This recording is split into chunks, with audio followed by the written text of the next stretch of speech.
Okay, so Baruch Hashem, we're moving into Purim. We just finished the fast. Thank God, Baruch Hashem, we did it. And now all the good, exciting things are about to take place. Shabbos, straight into Purim, straight into Shushan Purim. So Baruch Hashem, a lot of beautiful, amazing things into Rosh Chodesh Nisan, which is Rabbi Nachman Zecher Tzadik Livracha's birthday, right into Pesach. So a lot of Geula, redemption, so many amazing things. So, what is the Nakuda that we're trying to get out so that we can have our own personal Prati Geula, our own personal experience of we're leaving behind Avdut, slavery, something which is holding us back, something which is keeping us down. This is what the tzaddik is coming to help us do, to really zoom in on what is that Nakuda that we don't see, what in the psychology world they'll call in your subconscious. What is that thing that's haunting you and you don't even realize it exists? Because it's there. Rabbi Nachman says, mamish, it's there. And what's that point called? It's called yesh, somethingness. There's a point of view which is called ego. And it doesn't just mean I want everything for myself. It's not just that. It's literally just this point which disconnects me from a reality which is greater than myself. And it could be very, very small and it could be very, very big, but whatever it is, it's stopping you from connecting to God. It's stopping you from connecting to joy. It's stopping you from connecting to brotherhood and connectivity, pretty much everything that we're all looking for. It's called the ego. It's called Haman, okay? He's coming to kill us. Now, he takes the form of safek, doubts, right? This is the main ikar of Haman, because he comes from Amalek. The Baal Shem Tov says that Amalek is gematria safek, doubt.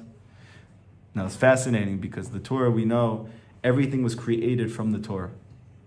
Everything that's in the world is from the Torah. Your soul is rooted in the Torah. Now, how many times does the word safek come up in the Chumash? 0. Why does it never come up? Because Rabbi Nachman says it doesn't exist. There's no such thing as safek. But I'm shrouded in doubt every single day of my life. This, Rabbi Nachman says, is called the koach medameh, the power of imagination. And he says that before the coming of Mashiach, the koach medameh is going to be the Yetzer Hara that's plaguing every single Jewish man and woman in the world. It won't be the 7 names that are brought down in Masechet Sukkot, which come in different forms. It will be the koach medameh, the power of imagination. It is going to be driving every single person insane, mamish. And Rabbi Nachman said, right before he passed away, there's one thing that I know for sure I did with you guys, meaning speaking to his Hasidim then, speaking to us in the future, for anybody who takes this thing all the way. There's one thing I know I can feel good about for sure. If you take me, you connect to me, you attach yourself to me, you learn my teachings, you follow my advice the best that you can, as simply as you can, as genuinely as I can, each day of your life, however that looks. Sometimes that means you're going to be riding high, sometimes you're going to be just holding on, B'ezrat Hashem. That's very, very important, which we've spoken about recently. Like, if you can get to that point that when I go down, I just hold on and I don't let myself fall entirely, that is like mamish, finishing shots. I'm serious. It's very, very hard, and it makes all the difference in the world, because when you then have your next high, you're not coming from here. You're coming from just holding on. So now you keep climbing up the ladder, which is what Rabbi Nachman told Rav Natan. Climb, but hold on. This was this whole thing, okay? Rabbi Nachman says, I know for a fact that you will be able to intuit through your koach medameh, through your power of imagination, what I know through my das. You will be able to believe that which I know, but be'emet believe it. Why? Because the power of imagination, Rabbi Nachman teaches in the 8th Torah of Tinyana, which is the last Rosh Hashanah lesson he ever gave. If I remember correctly, it might even be the last lesson he gave, period. And he says there that the entire ikar of what we're trying to do here is to purify our power of imagination. And specifically, he said that this is going to be our Yetzer Hara until Mashiach comes. So you see, it's very, very, he was very specific about this point. And he wanted to let you know as well what allows you to do that. And he says it's Ruach HaKodesh. It's the Ruach HaKodesh of the Tzaddik that when you're learning his teachings and you resonate that this is the deepest truth, and you live with that even though you're not yet holding in the place that it all makes sense to you, or it resonates as like, this is normative for me in my life, right? It doesn't yet because you don't have Ruach HaKodesh. So he's giving you teachings based on mamish. The spirit of truth is literally seared in his heart. He's giving you the emet la'amito. You're not yet holding there, which is fine. So how do you ever get to the point that I can live with these things where it's not just, it feels like I'm climbing a mountain, but it's literally like a home? So that's through every single day doing my very best to connect to these teachings and to live with them even before I have yet totally understood them. And if you continuously do that, Rabbi Nachman promises, you will purify your power of imagination over time, and sof kol sof, you will literally be able to believe 100% that which I know to be true. Now, why is that important? Because Rabbi Nachman says that the transformation of a person comes in the form of emunah. When a person has emunat chidush haolam, when a person believes be'emet that the world was created from nothingness, and that this world that we're in right now, in the state that it is right now, will transform into a brand new state of existence that was not before. And that belief, Rabbi Nachman says, is what causes geula. For you on a personal level, on a collective level, that is the redemption, to believe that. Now, what is that belief? You're believing that which the tzaddik knows, because he knows that's the case. Doesn't believe that's the case. He literally knows it. So what is it that the tzaddik says that we need to do to be able to purify our power of imagination? What's getting in the way of that? Or what makes us vulnerable? The fact that we're not holding in the place of das like that. We're holding in the place of imagination. Well, the problem with imagination is when it's not pure, guess what it gets you thinking about? Me, and I'm hopeless, I'm hopeless, I'm hopeless, I'm hopeless. And they go together. It makes you think that you're on your own. Your life and the quality of it is totally determinant on what you do or what you don't do. There's no creator in the world, and even if you do believe in him on an abstract level, you don't really believe he's causing and making everything happen. That when the Gemara says that you don't have to finish what you start, you just have to be involved. You can't let go of the rope, so to speak, but doesn't mean you have to actually win the tug of war. But we don't believe that. We think something's wrong with me if I don't actually finish it, if I don't accomplish it, if I don't have a sticker on my wall or something, which, you know, like I grew up, whenever I finished something, they gave me a document, right? I don't get documents anymore. I became Baal Tshuva and I finished this section or this lesson or this whatever, like, it's like it didn't even happen. And nobody knows. I'm not even sure it went in. And I move on. It's like, wow, but I'm so used to my teacher saying, good job, and then giving me like a grade at the end. I'm used to, like, you know, and in the secular world, certificate. Yeah, you have certificates, diplomas. Even once you have gotten your diploma and you're in education, now you need, they call it continual education, which means that you have to keep getting recertified and you keep establishing for yourself, oh my God, yes, I'm not a nebach, I do know something, right? And then we go into the religious world, the Jewish world, where guess what? There's 1 million pages of information that you need to know at a bare minimum so that you can keep the Torah.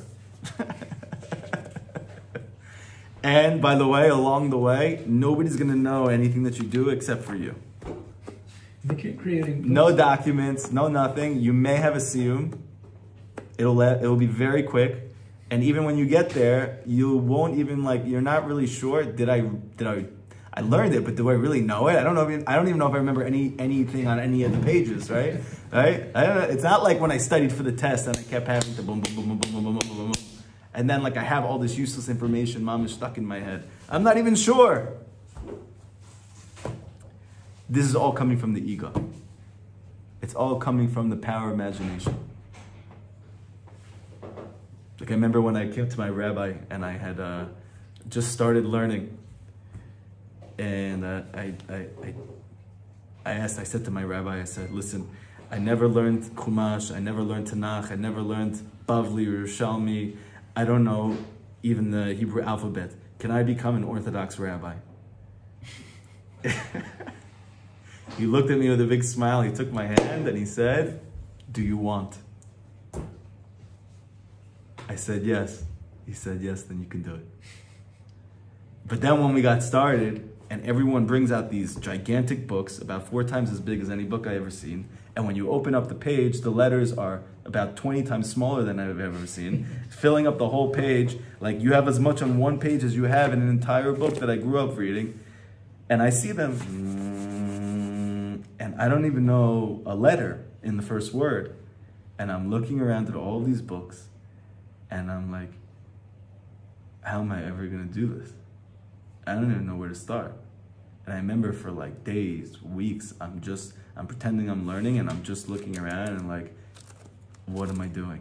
What am I doing? What am I doing? What am I doing? Until I couldn't take it anymore. I came to my rabbi, I said, I know this might sound like for you, like, oh, this poor, Baal Tshuva who grew up secular in America and went to college and schools, and so he needs stuff like this. Even though I'm like, just have pity on me, whether you think this is real or not, give me a curriculum. Just tell me, like, I need to learn this during these weeks. At the end of the month, you'll test me in this and whatever, and then I'll have this. So it's not just all like this one giant blob, and I don't even know where to start. He goes, David, don't think about all that stuff. Just start learning. I'm like, yeah, but there's so much to learn. I don't even know where to begin. He goes, David, it doesn't matter. Just start. I said, yeah, but if I'm ever going to become a rabbi, there's like certain things I need to know. He goes, David, this is not like a college degree that you're going to school for, and like after a certain amount of time, you're going to be doing this the rest of your life.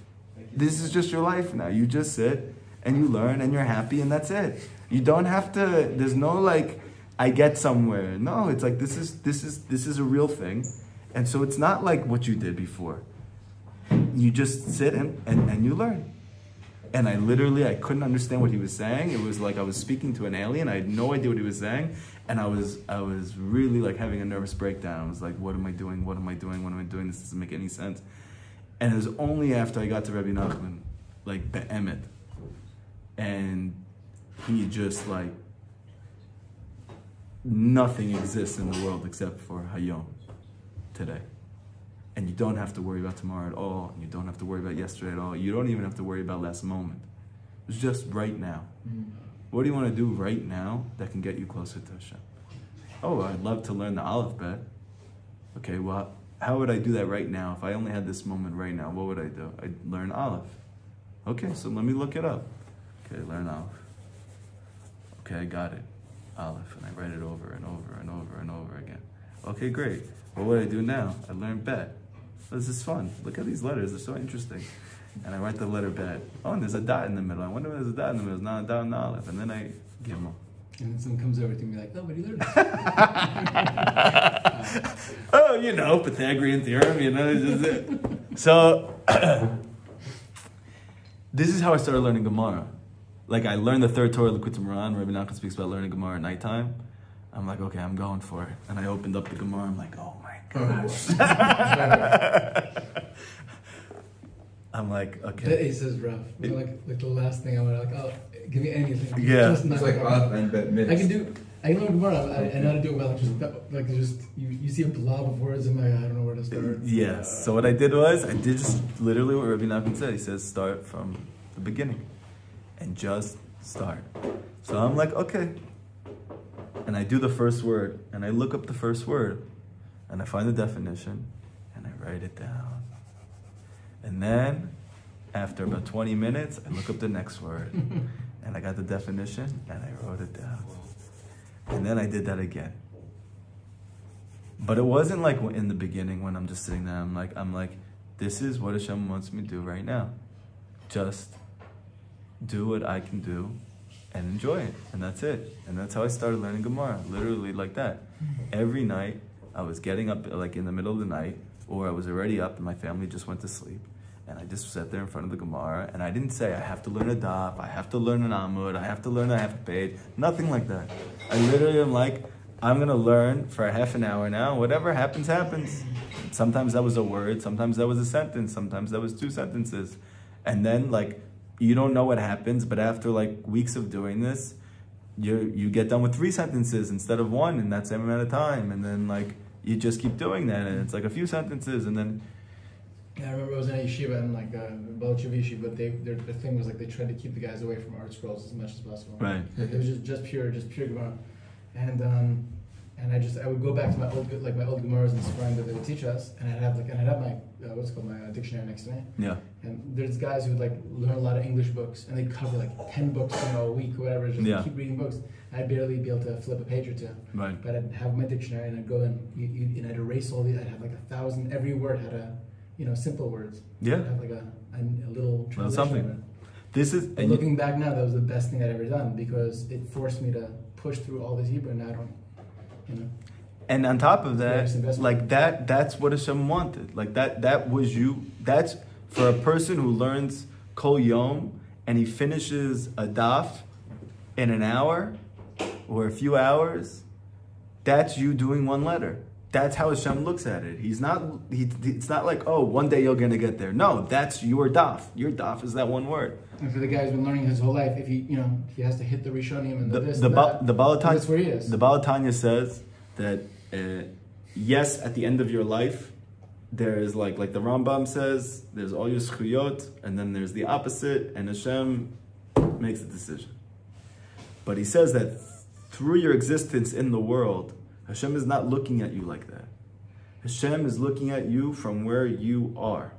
So the Baal Tanya literally says, if you have a guy who is learning all day, and he knows how to learn, and that's his occupation, and he's learning for hours, and then he decides to take a few minutes off when he doesn't need to, and then you have a guy who doesn't know nothing, not from a hole in a wall, doesn't have a kippah on his head, and he sees the shul every day, and he's like, I'm not going in. I'm not going in. I'm not going in. And then one day decides to go in. And he goes in. He goes in. He has no idea what's going on over there. He just sits there. That's it. He puts the little shrugi kippah on his head, and he comes out. The Baal Tanya says, between those two, at that moment, Hashem is judging that secular Jew who decided to go into the shul, that he is upholding at a higher madrega than that person who's learning all day and night, who didn't live up to his potential by taking more time off than he needed to. So how is that fair? It is fair. That makes sense. That's how Hashem's looking at us, like from where we are. And that's it. And that's all you have to do. And I remember what really finally gave me comfort was when Rabbi Nachman told Rav Natan he's ready to start learning Kabbalah. Yeah, Kitvei. So, and Rav Natan knew Shas, and he knew the poskim, and he knew all the basics. And he said, I don't know what's flying over there, at all. And Rabbi Nachman said, so? He goes, well, how am I going to learn it? He said, I don't understand it. He said, so what? You just start, and you look at the first word, and if you understand it, good. And if you don't, you just put a dot to remind yourself you don't know what it means. And then you go to the next word, and you do the same thing. And Rabbi Nachman said, if you keep doing this every day, then you're going to see over the course of time, the dots get less until you don't have dots anymore. And then you go back to those original dots, and you'll be able to fill it in. And I literally, I had to because I grew up so not like this, you have to master what you're doing, and you have to know everything, and if you don't know the detail, you have to stay on the detail for hours. And I remember in the beginning of this process of trying to get myself to do this, that was giving me comfort until there was a sentence I didn't understand. And I was every part of me was pulling me to sit here now for however long it takes until I figure it out. And I had Rabbi Nachman saying, you don't have to understand everything. You can just keep going. And eventually you'll figure it out. And it literally was so foreign to me, and it was purely on Amunat Chachamim. Like literally, that was it. Nothing inside of me resonated that this is a reality, and I just pushed my. I'm like, that's it. I don't know what I'm doing. I believe that Rabbi Nachman does. I'm going to trust him, just like I trust him with Tipo to do, just like I trust him with this. You know, there's not like a beginning and an end to the trust. Either he knows what he's talking about, or he doesn't. So, and he seems to know a lot. So he learned like this, right? So I'm like, okay, fine. And as I'm learning Gemara, I said, I don't understand, it's okay. And I kept moving on. And I'm moving on. And literally, on the next daf, or on the back of the Amud, it has discussion which is not related to that. And then it literally just answers that question that I had when I was there. And they answer it. Now, I had like this aha moment. I'm like, oh my gosh, can you imagine? I would have stayed there for hours trying to figure it out, and I wouldn't have got that answer. Or I could have just accepted that I don't understand and it's okay, and keep moving with my life, and eventually come to an understanding. And along the way, I understood a lot of other things. And then I started thinking about my life, and I started thinking about how Rabbi Nachman speaks about life. What does he say to do? To live in the moment. If you understand, good. If you don't, just keep going. It's the same principle. Same principle. And I realize it's the same exact principle. In the Torah, like Rabbi Nachman says explicitly, we speak about the Eshet Chayil, and we say that she brings her bread from afar. So the sages explain this is speaking about Torah as well. Why? Because she's rich in one area and poor in another. That means that the question that you have on one end of existence in the Torah is in a totally different place. It's rich in that place, it's poor in this place. Now imagine if you're stuck in the place that's poor. You're stuck on the question and you won't move from there because you grew up intellectual, Western, academic, and therefore I will not move until I understand this thing. But you could understand thousands of pages of information that's not the answer to that question, and then eventually you get to the answer of that question, and not only do you get there, but you now know 1,000 more pages than you would have if I would have just stuck there and waited until I understood the thing. And that's Rabbi Nachman's approach to life. Hashem's taking care of you. Hashem is orchestrating everything. There's a time for everything. To every season, turn, turn, turn. There is an answer, turn, turn, turn. Right? They were very firm people, the fire, wind, and water, whatever those people were, right? But that's mamash what it says. There's a time for everything. Hashem has a time for everything. And so you don't have to worry about what that time is. You just have to live. And the time will come. But if you stay in this place, you don't get to the time. Because you made yourself stuck. You put yourself in a pit. Just keep moving. You don't have to stop moving. Yes, an hour a day, you stop moving and you sit in. But for the rest of the day, just go. It's all good. Hashem's going to take care of you. Okay? V'zeh Perus, and this is the explanation. V'yehihem marikim sakehem v'yinei ish saror kaspo b'zako. Yosef's brothers, they open up their sacks and they find that their kesef, their money, is bound up in the sack. Meaning that after all their tanid, after all their fasting, harakat asak, they empty out their sack, meaning their goof, their body, and still, hine ish tzarur kaspo. Still, shekashur v'tzaru kaspo v'tavato v'sako v'gufo. Still, his desires, his taivas, his attachment to the physical world is totally bound up with him still. V'yiru etzarot kaspeim heima vavihem. And behold, lo dai tzarot kaspeim. Not enough that it's just their taivas that is still bound up with them. They realize after all of this, after all their fasting and Tanit Esther, they realize as soon as they get back to that pizza slice or that cookie and they scarf it down, they're like, oh my gosh, I'm not any more of a tzaddik than I was before this Tanit. That's what happened to Yosef's brothers. They're like, oh my gosh, Yosef was right. He's different. Yes, we did something special. We did the fast. That's great. But we're not now a whole different human being because of this. We just did this act. Ki aim heim avavihim. Because that's why the pasuk says, them and their father, speaking about Yaakov, meaning not only do they have their taivas, but they still have their taivas from their parents, meaning at the time of conception. And all of this is hitting them at one time, that, oh my gosh, I am so not as far along in my life as I thought I was. V'zeh perush, and this is what the pasuk says, v'yir'u, they got scared. Why? Charada nafla lehem. When a person realizes that this whole entire edifice, which they have imagined about where they're holding and who they are and what they've done and what they've accomplished in their life, as soon as it all comes crashing down, guess what happens? V'yira'u, pachad, fear just crawls all over them. When they realize that their life is a sham. V'zeh perush, and this is what the pasuk says. V'yomer lehem Yaakov avihem. Said to them Yaakov their father, Oti sikaltem Yosef enenu. Yosef their father said to them, you're coming to destroy me, and Yosef's gone, and Shimon's gone, and now you're taking Benjamin. So Rabbi Nachman says, here's the secret. V'zeh remez al tochachat aseichel.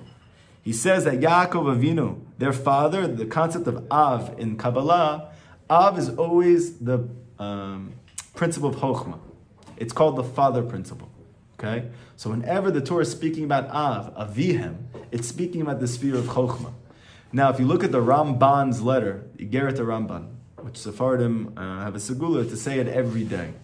If you look at any Sephardi Siddur, you'll see it. And even Ashkenazim learn it. They have a whole book in the Art Scroll. Right? How does it start? The Ramban says to his son, listen to the tochacha of your father and the Torah of your mother. Now, everything that the Ramban says, because he was a real Mekubal, is laced with Kabbalah. Even this letter to his son. Listen to the tochacha of your father, the rebuke of your dad, when he tells you, listen, you did good, but you can do better. There's a way that you can do this. I'm going to teach you.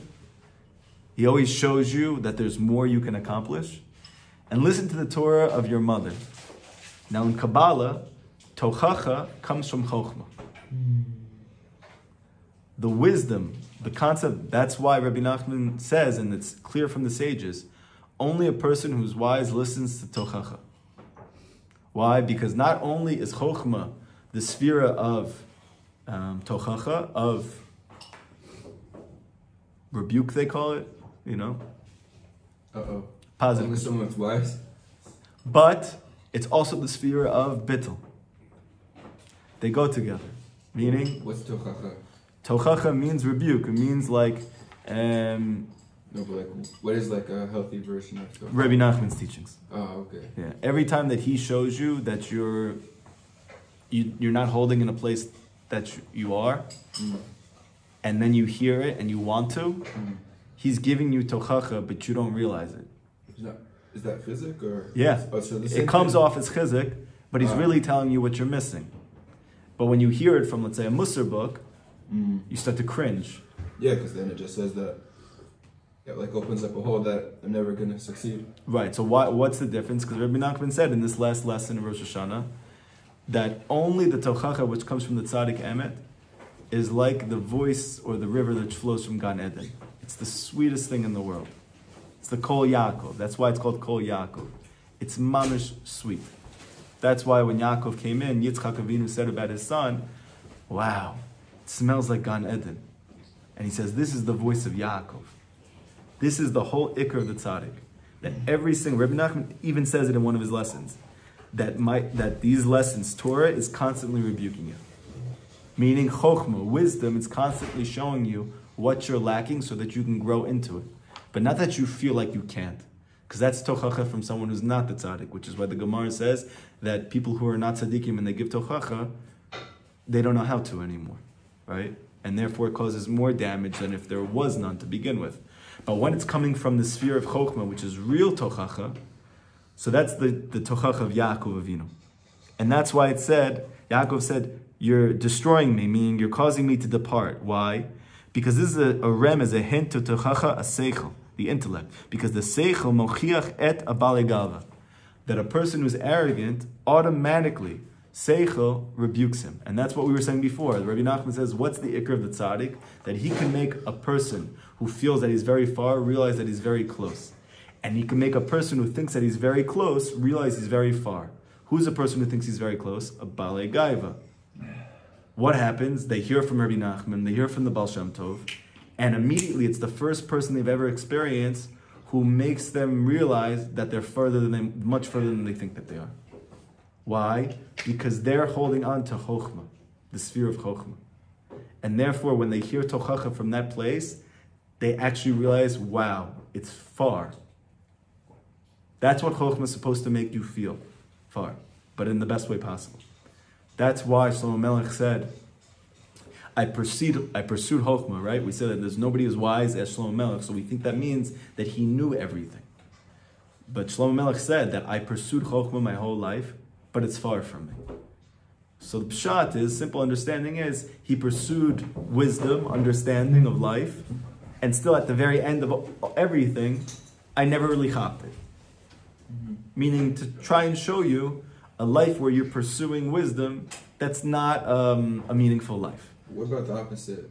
When the tzaddik makes someone feel close, is that type of tochacha the same thing that's coming from chachma?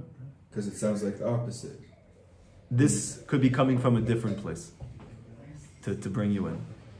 It's like the Torah says that the way that you want to have a real relationship with somebody that's coming from real love is I pull in with my right hand and I push out with my left hand. Okay? So we usually think about it as this is like two different people or two different forces, but they can be at the same exact time or from the same person, right? This is what Rabbi Nachman is doing to us all the time. He's showing you that you're not doing something, you're not holding in a certain place, and then as soon as you start to go for it and you find that it's hard for you and you're not able to makayim it, he then hugs you. He tells you it's okay.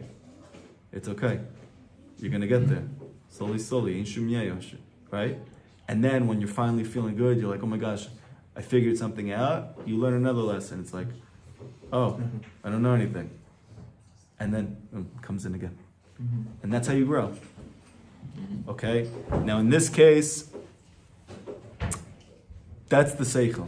Now because Chokhmah is a very high level, so as a result of this, very few people are actually holding on to it. So when somebody gives you tochacha, and it's not coming from that place, that's when it causes all the damage. And that's also why a person who's like Bali Tshuva can't go up to a person who's been learning their whole life and tell them, hey, what are you doing? This isn't real. And they think like, what are you talking about? It's a joke what you're talking about.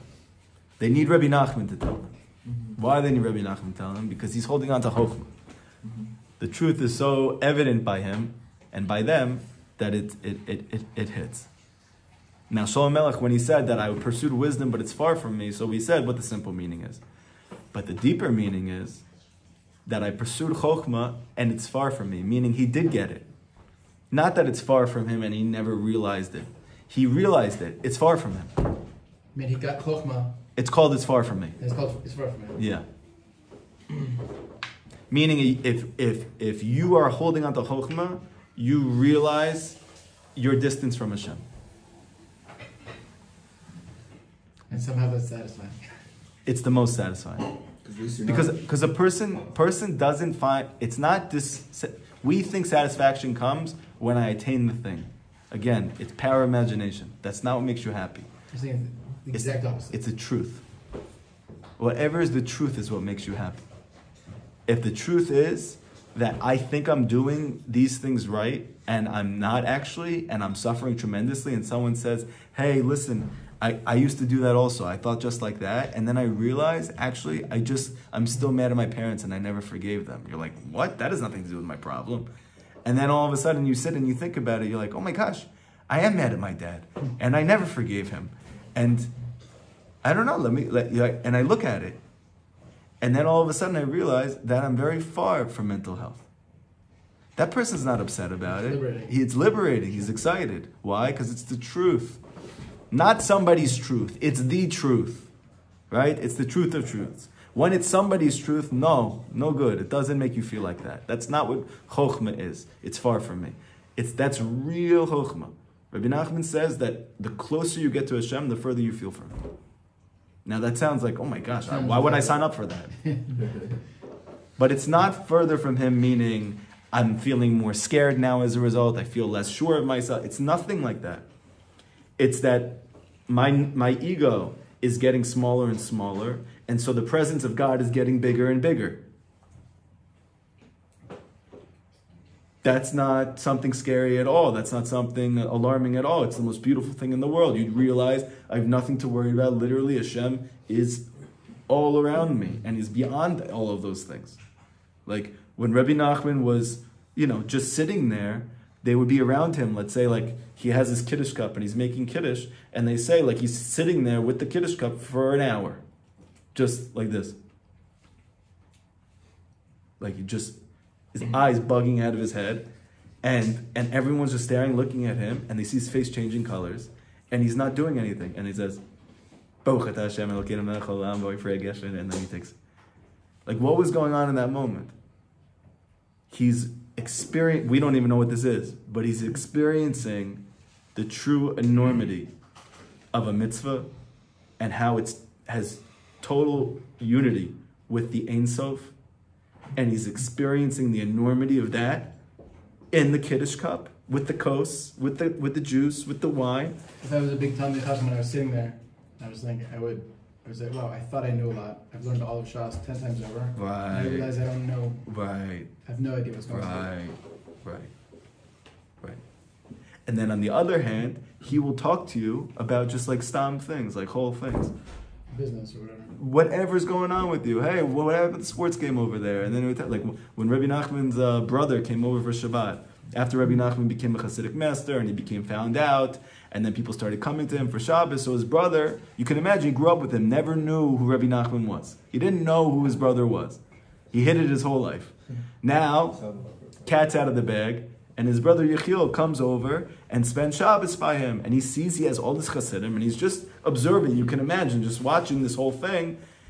And Yechiel sees his brother pray, daven, in Arvid. And he sees that Mamash, he's like in another world. And he's like, wow, I didn't see that coming. And then they're sitting at the table, and he sees that Rabbi Nachman's just like joking around with them and speaking to them about Mamash, what seems like nothing, to each and every one of them, about whatever's going on with them. And after they all left, because he didn't want to embarrass Rabbi Nachman in front of them, Yehiel came up to his brother. He goes, "It's not Roy what you just did. It's Shabbat, and you're speaking to them about just nothing, about mundane things. You're a Hasidic master. They're looking up to you. It's not right." He said, "Do you remember our conversations?" He said, "What do you mean?" He goes, "Because I do." And he starts to say every single word in each of those conversations that he had with them. And then he starts to explain the Torah, which he was enclothing in every word that he was saying to each of them. And Yehiel was literally so shaken that Rabbi Nachman then left the room, and Yehiel just started crying. Just from pachad of what his brother was. And for the rest of his life, he was his chassid. His brother. I think it was his older brother. Is he buried next to the Baal Shem Tov? I'm not sure. I know Rav Natan's son is buried next to Rav Yosef Cairo. And so is Miriam, his daughter. Is that right? Yeah, Rabbi Nachman's daughter. But I don't know where Rabbi Yechiel is buried. Okay, anyway, point is, Chochmah, it's far from me. You don't have a last name for them, right? What? No last name, no... Oh, I think someone, I don't know. They didn't have last names, but they used it for taxes. Okay, but it's a brand, last names is a totally new thing. They literally came because the non-Jewish governments had no way to keep track of how to tax Jewish families, because it was Yaakov and Moshe's, and that was it. So who is this? Yaakov and Moshe. And who's this? Moshe ben Yaakov. Yeah. So they're like, how are we going to tax them? We don't know the difference between their family. What's your last name? We don't have last names. It's this name and my father's name. they're like, okay, well, you guys have to have last names. Jacobson. So they started taking like qualities that either that was their job, right? So they became Goldstein. Why Goldstein? Because gold is gold and Steen is a stone, meaning they worked with stones. That was their job, right? Or other names, and all of the last names, they're not real. They're not anything. They're not like, when you ask my parents, like there's such pride in the Kalmus name.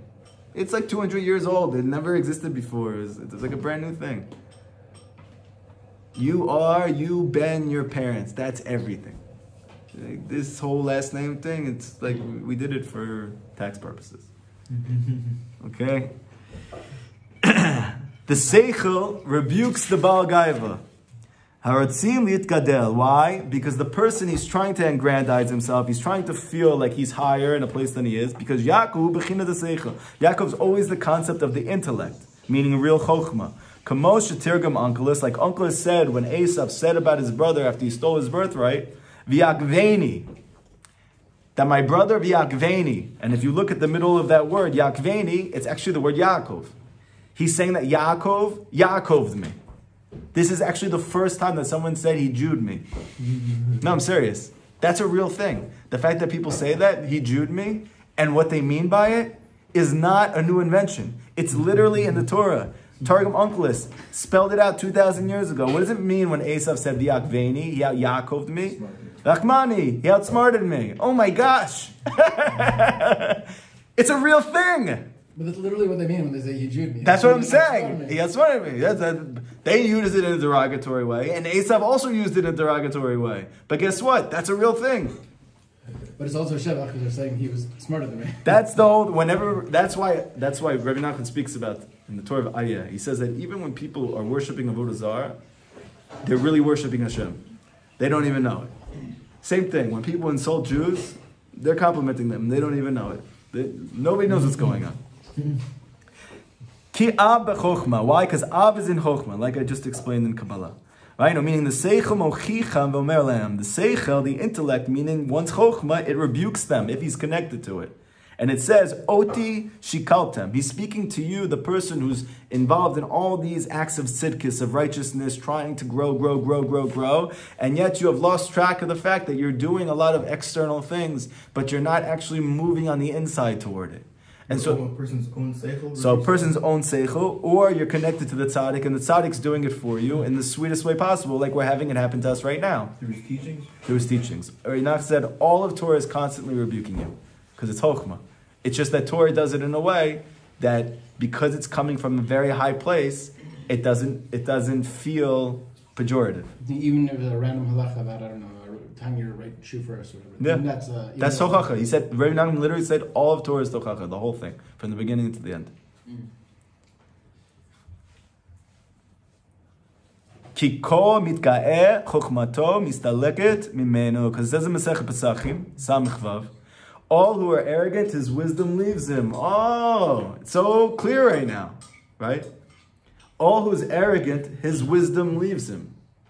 What did Rabbi Nachman say? That the whole problem with Balei Gaiva, people who have arrogance or people who are still attached to their ego, is that they don't realize where they're actually holding. Why don't they realize where they're actually holding? Because the Gemara says that as soon as a person is arrogant, his wisdom leaves him. Because what would his wisdom tell him? Don't be arrogant. You're not really that, bittul. But he never gets to hear bittul. Why doesn't he get to hear bittul? Because he's arrogant. Because arrogant, so his wisdom leaves him. It's not just that he's arrogant and therefore he can't hear it when someone's telling him to be. It's that they don't go together, right? Hashem said, whenever a person's arrogant, him and me can't stay in the same place. Because what is him? Hashem's the truth. So he's going to make you feel bittul. So why is it the person who's arrogant doesn't feel like mavataling himself? Because they start to move like this, diametrically opposed. As soon as a person feels arrogance, all of a sudden his wisdom leaves him. And the more he might be able to rattle off a lot of Torah information.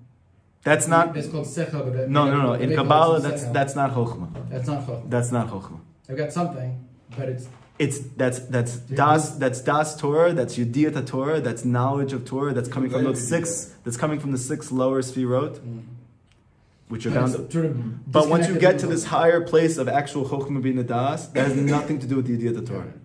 Now, if that person, let's say, learned in a way that was free of Chokhmah, he was, Balagag away. At some point, he clicks in. He goes, "Okay, that's it. I realize that I'm not really listening to the Torah." I mean, he doesn't have to lose. No, he could. No, he doesn't have to. He gets to tap in all that. No. All that information gets to become alive. No, he needs a big schut to come in contact with the tzaddik that he. If he does. If he does, then he can go and look back at all the stuff he had learned previously. That's true. That's true. But you usually have to start all over again. You usually have to start all over again, and that's. But this is this. Everything Rabbi Nachman does is very bidiyuk. This whole story that he's giving Yosef and his brothers, he's bedavka speaking about his brothers because his brothers were tzaddikim. They were great people, right? Yosef's brothers couldn't have heard from anybody else in the world and realized that they were further than they thought they were. They could only have realized that from Yosef. Only from the tzaddik emet can a person who already holds himself to be a tzaddik realize he's not yet what he thinks. That's why Rabbi Nachman says this is the koach of the tzaddik emet. He's the only one who can make people feel that they're on the end of existence, that they're actually as close as can be, and those who feel that they're literally figured the whole thing out and they're holding on to the emet lamito, that they have not even started yet. Only he can do that. That's why Rabbi Nachman says that biat Mashiach telui bitkarvut tzaddik, that the coming of Mashiach is dependent on attachment to the tzaddik. Why? Because there's judgments in the world as long as there's arrogance in the world, which is what's going to come up in the Torah. So that means everyone needs to have contact with the tzaddik in order to achieve humility, because he's the only one who can happily make everybody feel humble. He himself was holding, obviously, by Chokhmah, by not knowing anything, realizing how far he is, of course. Yeah, it says that Moshe was the most humble man in the world. That's how he gets there. A lot of times he said, "I literally don't know anything right now." But that's a very deep thing. But the point is, Rabbi Nachman literally mevatel himself completely. He says it in the fourth Torah of Likutey Moharan. That's what makes the tzaddik emet, bittul. He's the only one who literally went all the way with it, that he no longer exists anymore. So now he can train other people or bring other people to now he has the veikut with Hashem, and now when he tells you something, God's speaking through him. Like when Moshe spoke to the Jewish people, that wasn't Moshe talking, there was no Moshe. It was just Hashem. Take the name Moshe, flip it around. What was the spell?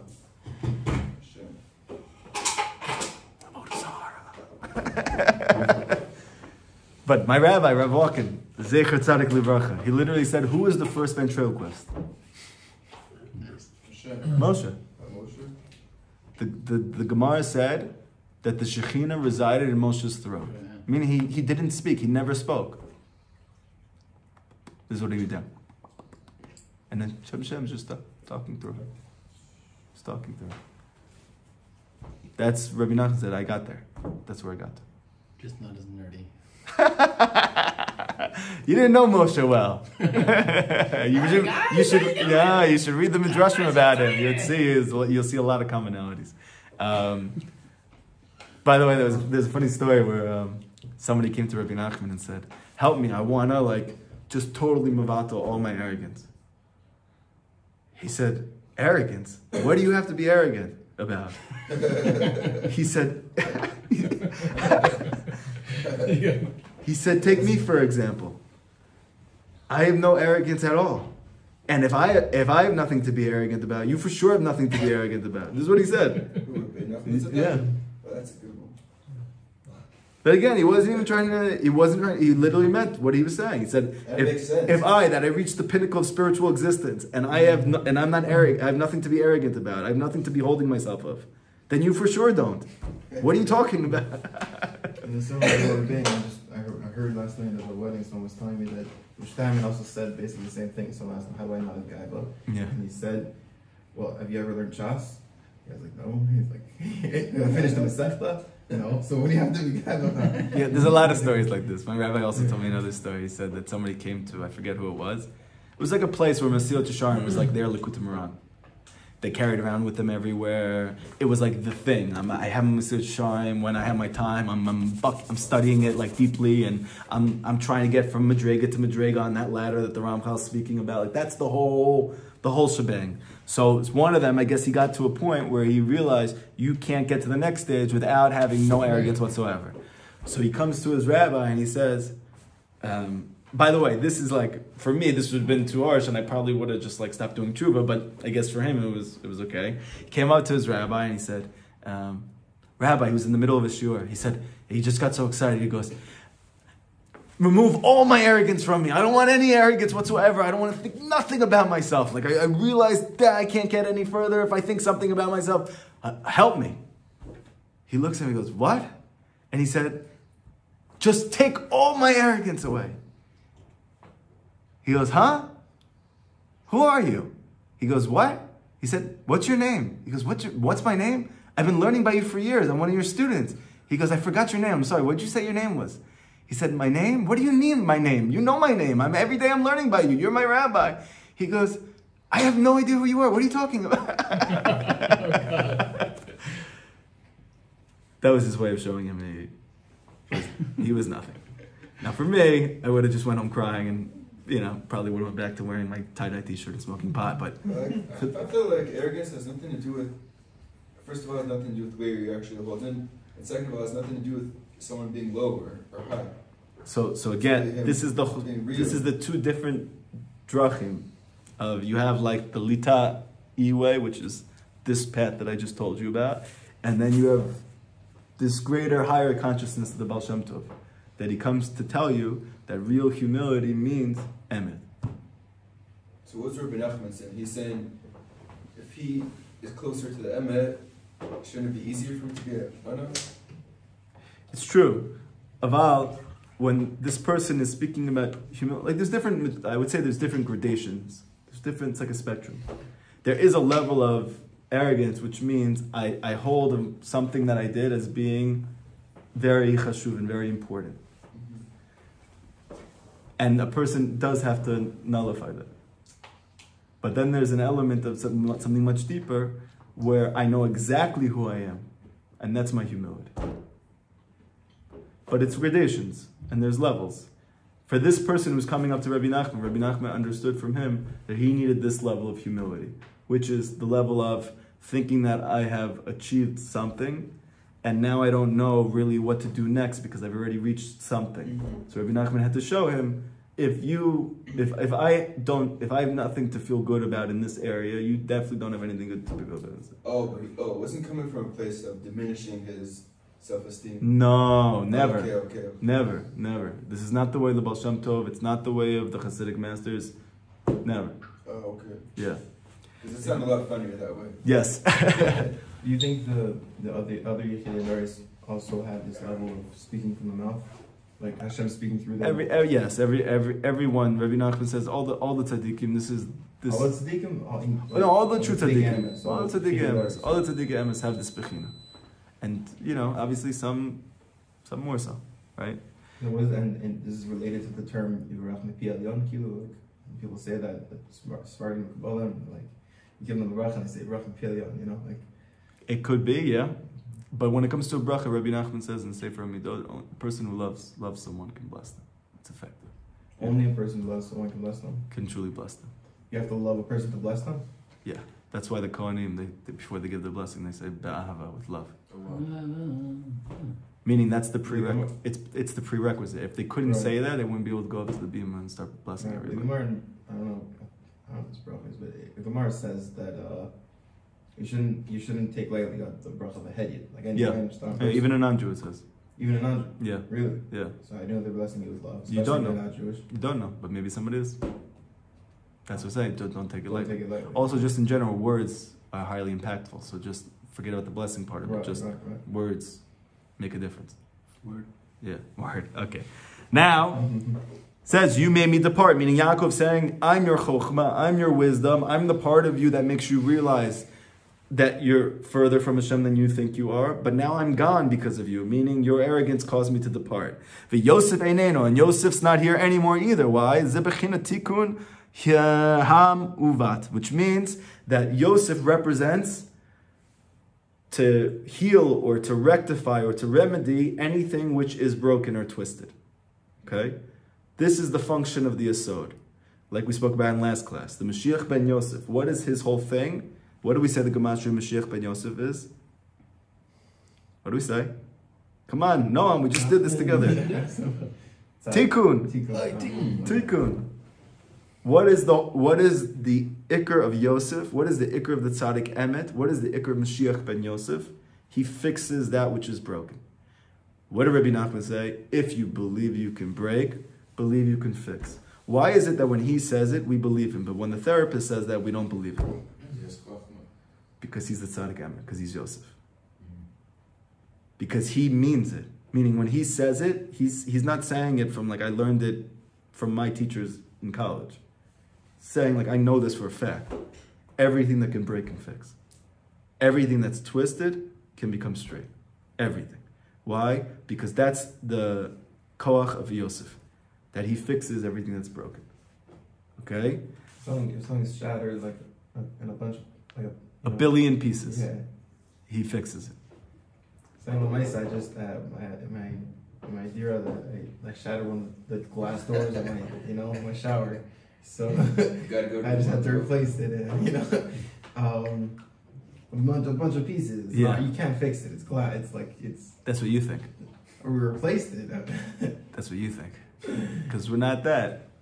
Rabbi Nachman will tell you, if you believe you can break, believe you can fix. The Yesod, what is the Yesod? The Yesod is the foundation. What's the foundation? It's the Brit. What is the Brit? The Brit is between me and my wife, right? How do we come together if the Torah says we're total opposites? Where is that meeting place? When I'm with my boys, I understand because we're all Knicks fans. So that's the place we meet. But my wife likes Gilmore Girls. And I like learning Likutey Moharan.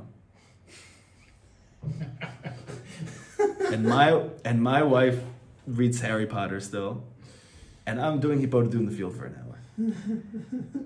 And I have dreams to do this, this, and this. And my wife just wants me to take out the trash. So where are we connecting? Where the Brit? The Yesod. The function of the Yesod is to connect opposites. It's to unite things. The name Yosef means to gather. The function of Mashiach ben Yosef, the Vilna Gaon says in Kol HaTorah, is to gather in all the exiles. To bring everybody together. Why? Because he is the universal Brit. He is what's taking all of us, which we all have similarities, but they're stored away within us. And we have a lot of differences. And therefore we can never connect. But the Yesod unites all of us. It gathers all of us together. That's Yosef. And he says, in Yosef Enenu. Now Yosef is not there either. Why? Adayin lo ti kantem hamuavat. Because you have not actually worked towards fixing that which is broken.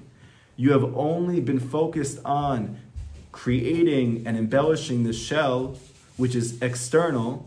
And that's what you've been doing all of these days by doing all these fasts and doing all of these spiritual avodas and learning all this information. So you think now that you're some big tzaddik. But Rabbi Nachman comes and says, so why is it that when the fast is all over, you're still desiring everything that you did before all the fasts? Because you never actually genuinely fixed or changed anything about yourself. And as long as you're not trying to, now Rabbi Nachman doesn't mean you've done it already. As long as you're not actually trying to, which you can't without wisdom, right? Because if Yaakov's not there, Yosef can't be there. Because how is a person going to fix what's broken if he doesn't know what's broken? So you need Yaakov to have Yosef. But once there's arrogance, there's no wisdom, and then there's no ability to fix that which is actually broken. What's twisted can't be brought back together. Shehu lecherpa u kalon. That is a person's cherpa, his vilification. V'yesh lechem yitbayesh mechamato. That he's embarrassed because of how he's still just as physical as he was before he started doing tshuva. Ki tikun ham uvet. Hamuvat. Hu bechinat Yosef. Because to be able to fix and to rectify that which is twisted or broken, that's the concept of a Yosef. Like the pasuk says, when Rachel gave birth to Yosef, and she was explaining why she named him Yosef. Asaf Elokim et cherpati. Hashem gathered up all my cherpa, all my humiliation. What did Shimon and Levi say when Shechem came and said, "Hey, I would love to marry your little sister Dinah," after they know that they raped her? You can't, you guys are railing. Said, you can't because you guys are Arelim, which means what? That you're not circumcised. And they literally, the pasuk says, it's a cherpa. They said it's a cherpa. What's a cherpa?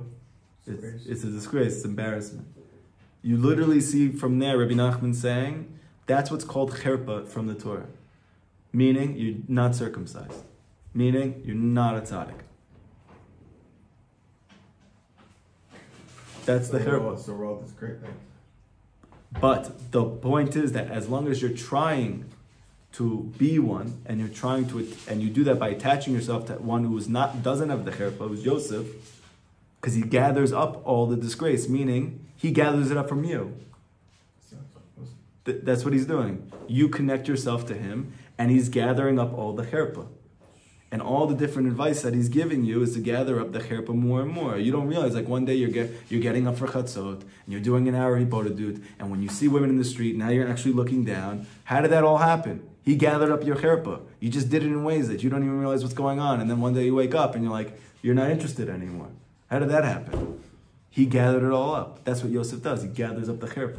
Yosef, Asaf, he gathers. So even if we're not there right now, but the very fact that we're like, just you wake up and say, Rebbe, you got this one. Rebbe, just the fact that I'm attaching myself to him by learning his teachings and trying my best to makayim his advice, and I'm acknowledging through doing that there's someone who knows more than me, who's greater than me, who's achieved more than me, and he's going to help me get to my goal. Automatically, he's gathering it up every single day. And you don't even realize it until one day, like I'm saying, you wake up and you don't want to see those things anymore. There's still this aspect, in like, I've seen a few times in Mishnayos, that like, there's a twisted thing that you can't fix up. Right.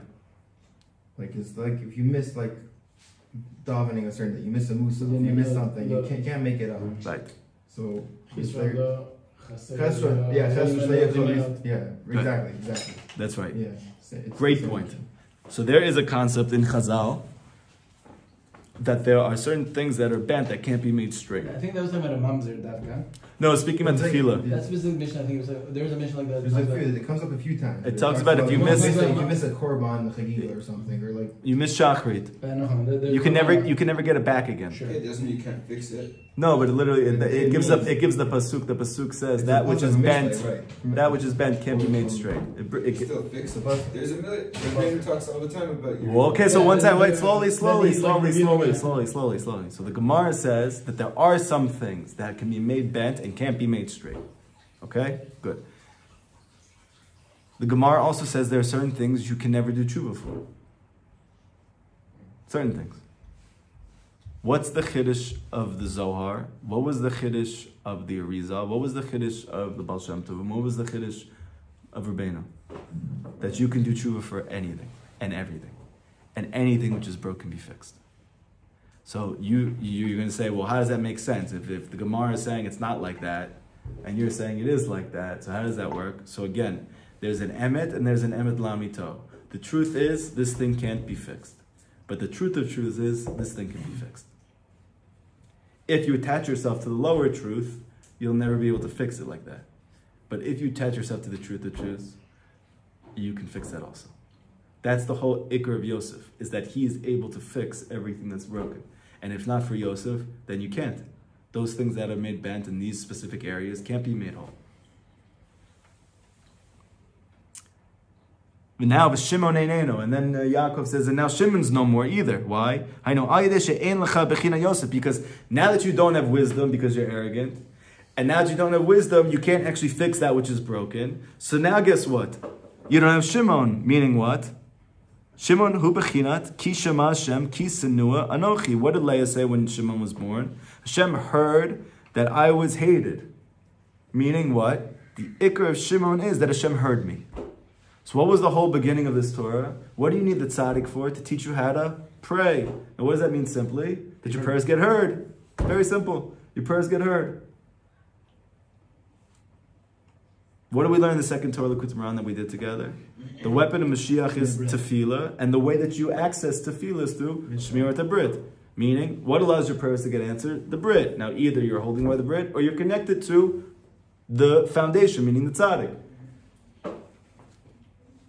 Either way. But you need the Brit. You need the Brit to get your prayers answered. It doesn't bring mishpat. That's not later there. How do you use the weapon appropriately? That's mishpat. But the actual unholstering of the weapon is the Issa. Meaning, I have this weapon called tefillah, which is prayer. I can't actually take out the weapon and utilize it, meaning that my prayers are heard until I have the bechina of Yosef, which means I'm attached to Yosef, or within me I have cultivated the bechina of Yosef, meaning the tzaddik within me, which is Shmirat HaBrit. But even once I take it out, but now what do what are you davening for?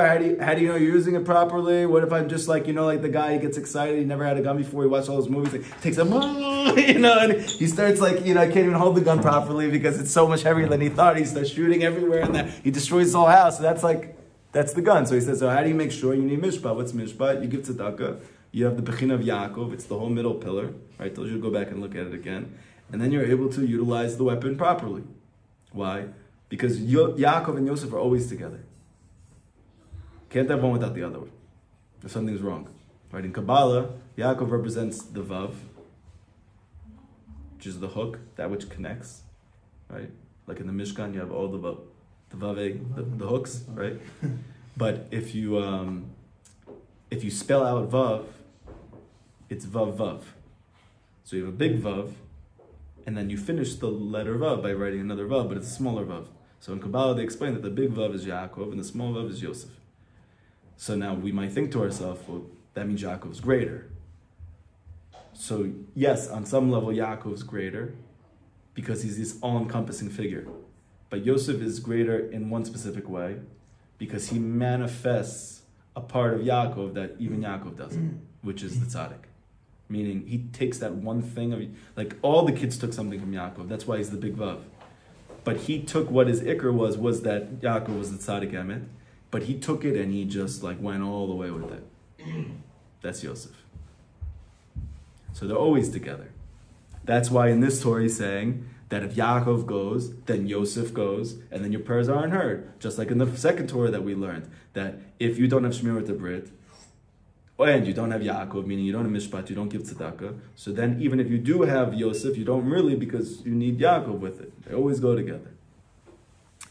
Yankov and Yosef, okay? So wait, so Shimon is tefillah being heard. So he's saying now that we don't have wisdom because you're arrogant, and because you don't have wisdom, you don't realize that you actually are far and you don't know what to work on now, so you can't fix that which is broken, meaning Yosef. So now you don't have Yosef, meaning you don't have Tikkun HaBrit, because that is to fix that which is lacking, to fill in the missing parts, to bring together those parts of myself that are not whole and to unite them, right? That's the Brit.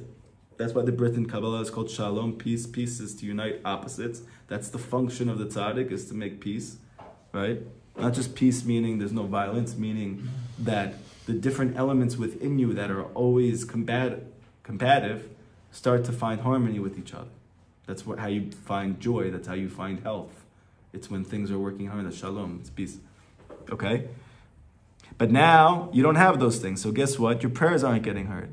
Ki ata ein chasenua, because now you're not hated. What does that mean? Ki mechamat shelo tikanta et atzmecha, because you have not actually rectified yourself. Bevadai eincha yechol lechiach acharim. Then for sure you're not able to rebuke others. Why? Because they're going to say to you, Kashot atzmecha techila, adorn yourself first. Mazel, you're coming up to me and telling me to work on this, this, and this. Don't tell me to get a haircut. You get a haircut first. That's what the Gemara says.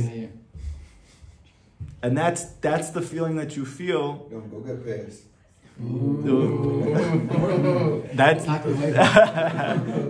the feeling that you get when someone gives you tochacha who's not the tzaddik emet. Your initial response right away is, Why are you telling me? You go do it. Only when Rabbi Nachman tells you that you're missing something, you go, and you have like a holy crest, and you just realize like, wow, my gosh, come on. But that's the healthiest thing in the world. You don't get that when other people tell you. When other people tell you, like the Gemara says, you just tell them your initial instinct is, you go do it first yourself. Why? Because your soul smells that this person is not actually holding on to the thing that they're trying to give you advice on. Okay? And therefore he's not hated. Why? Because anyone who rebukes is always hated, so to speak. Why? Like the Gemara says in the Sechet Ketuvot, Kufhei.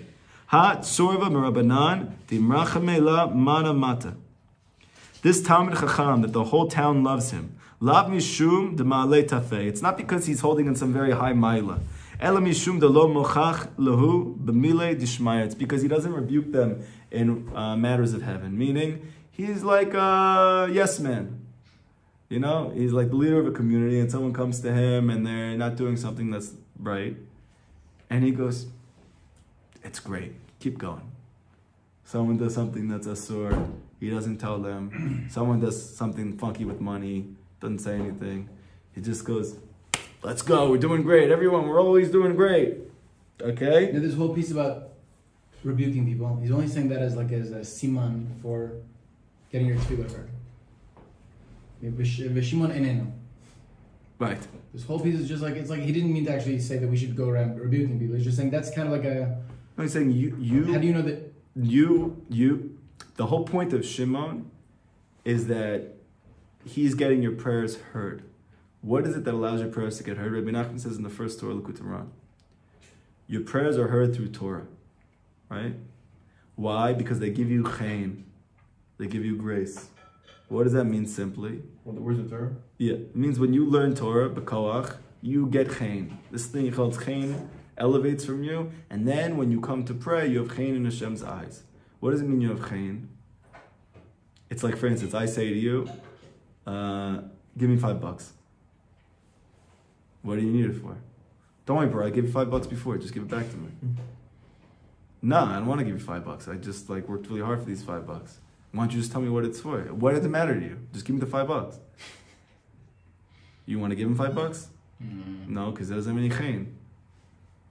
But let's say I come up to you and I say, listen, you know, I've never asked you this before. And it's like mamish, like it's making me cringe even to think about it. But I'm really struggling at home with my parnasa. We can't pay our bills this month. I can't pay for my kids' schools. They go to great schools and I really don't want them to get kicked out. And I'm talking about my wife and I feel so much bush about the fact that I'm having us live this certain way.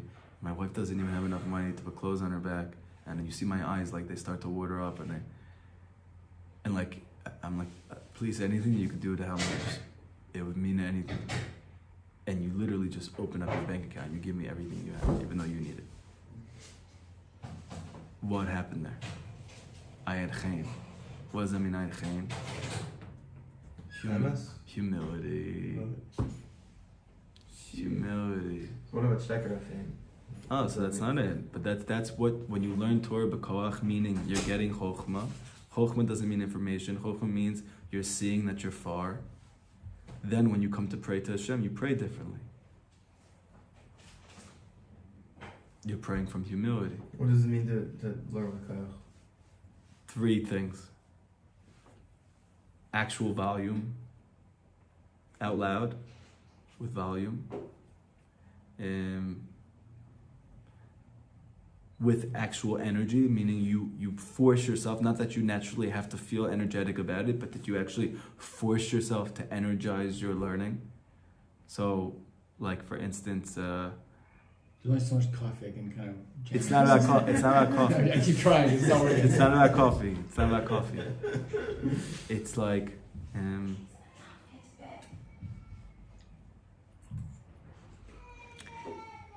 I don't want to be doing this right now. Or let's say, for instance, I have all this balagan going on in my house. My daughter's upstairs crying.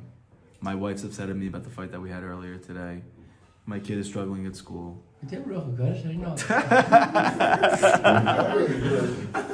Ruach Cottage. I have Ruach Cottage cheese. Okay? So, you have all these things, and now this is the time I'm supposed to be learning. And I'm like, oh my gosh, I can't, I'm not here at all. What we're learning with Koach B, I force myself to the best of my ability to forget about everything that's going on in my life and focusing just on what's in front of me.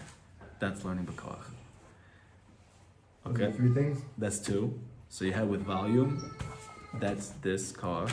Pushing through and that's the energy. Pushing through the craziness. Yeah, pushing through the craziness and just focusing on this only no matter what's going on in my life. And the 3rd is learning even when I don't want to. Meaning not just forcing myself to really assert myself, meaning to have focus, but that I don't want to learn at all. And I'm pushing myself to learn. 2 and 3 kind of sound similar. They're different though. 2, I want to learn, I just can't because it's too hard. 2, I want to learn, but I can't because of all the external things that are going on in my life. But the Yishuv does. And I don't have any Yishuv das. So I have to fight for it. So I have to fight for it. Number 3 is I just don't really have a ratzon. No, 3, I have no ratzon to learn. I can, I just don't have. I have no ratzon to learn, and I push myself to do it anyway. That's called learning b'koach. If you do those 3 things on a daily basis, to the best of your ability, as time goes on, you will see you get much more humble very quickly. Oh, yeah. In a good way. And also in terms of... And then when you come to pray, your words have more chen.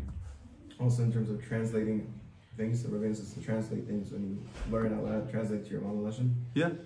But a lot of times, that takes a lot of time. And we spoke about this before you came. Oh, really? Yeah. Today? Yeah, you gotta go back and listen to the class. You gotta go back and listen to the class. Awkward. No awkwardness, okay? So what does this mean? Like that. Therefore, you don't have this aspect of Shimon. You don't have this aspect of a person who's hating on you in a good way. Meaning a person who's showing you how you're far. You don't have it.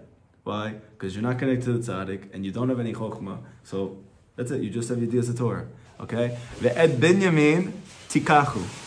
And Binyamin, now you want to... Sorry, I apologize. You think Shimon here means it's like the remez to not having the Torah b'koach. Bikaron.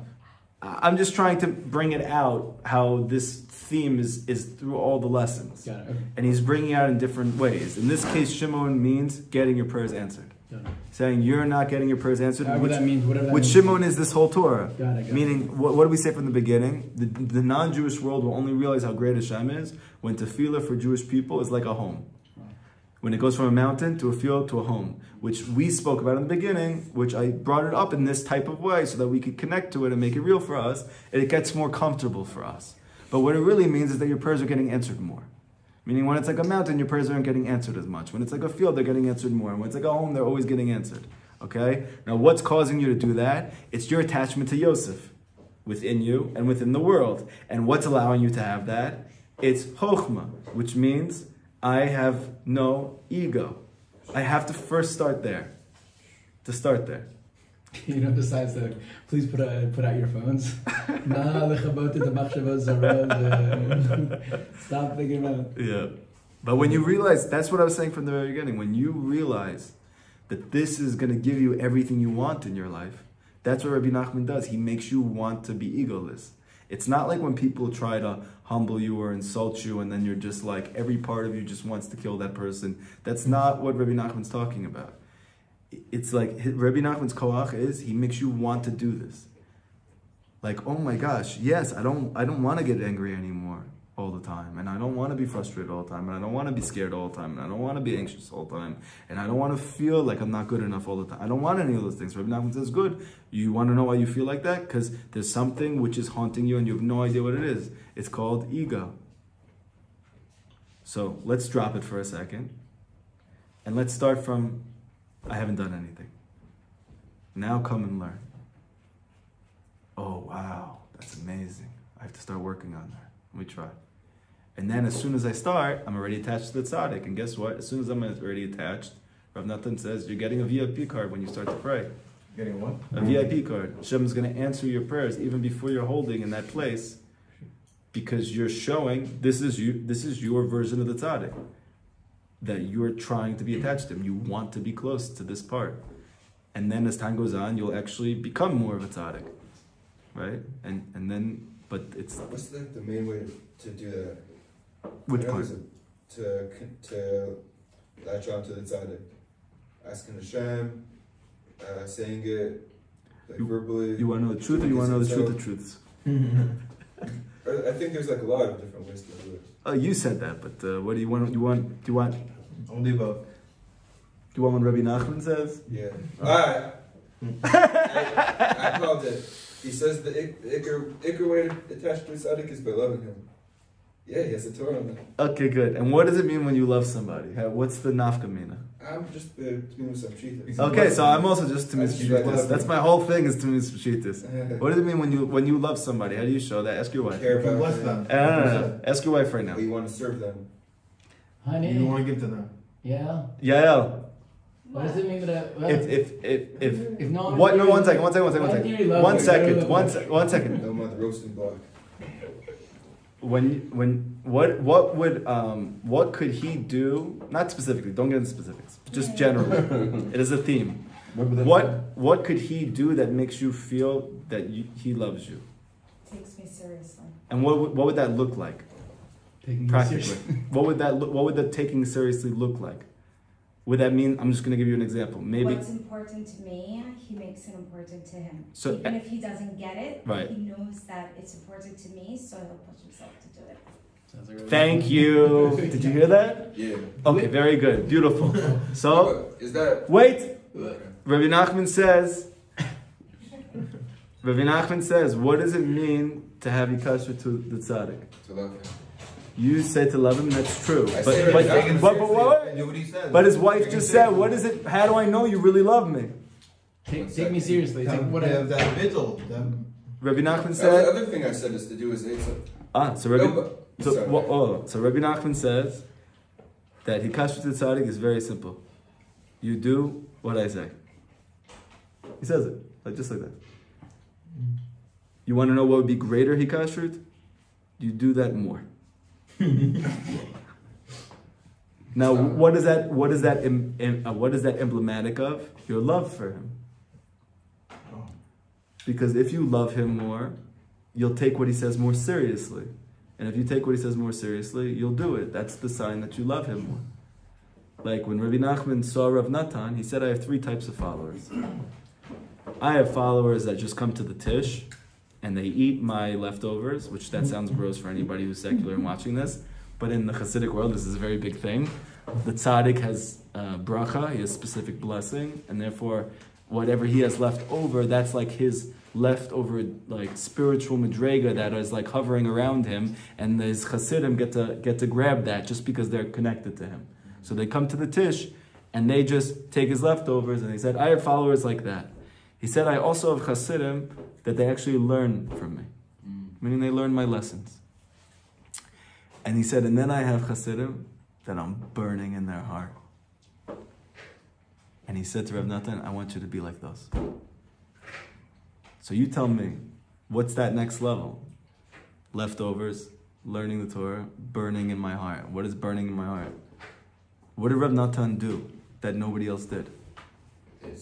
He did exactly what Rabbi Nachman said. Says that okay. It's a chaval that someone comes close to the tzaddik and then he does do the Eitzot. Right. But he also says that at least they came. He still calls it being connected to the tzaddik. It is even just have the leftovers is.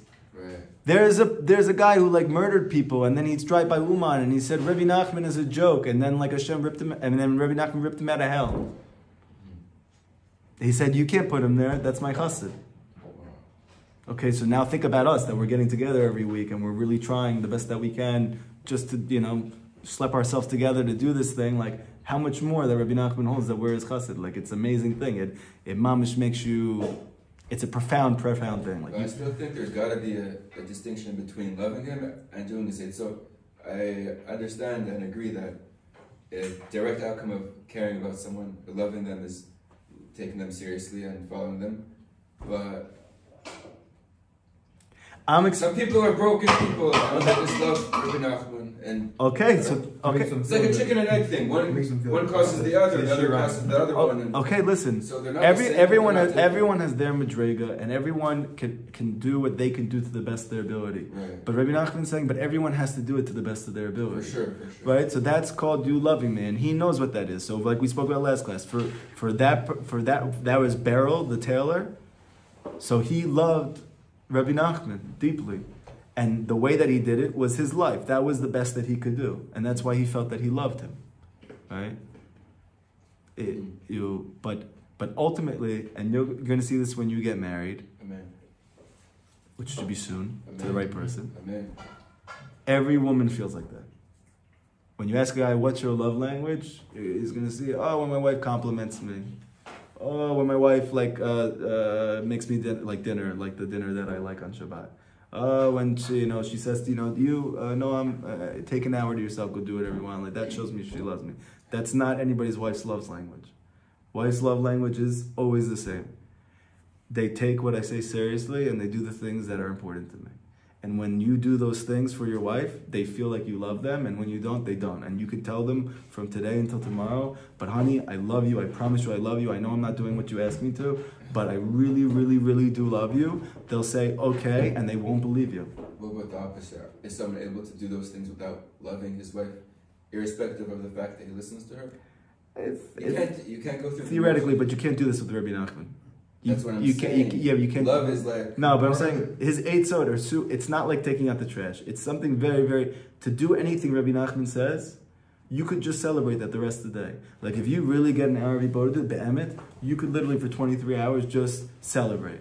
Go out and celebrate. You just did something that's almost impossible to do. You should feel great about yourself. It's not...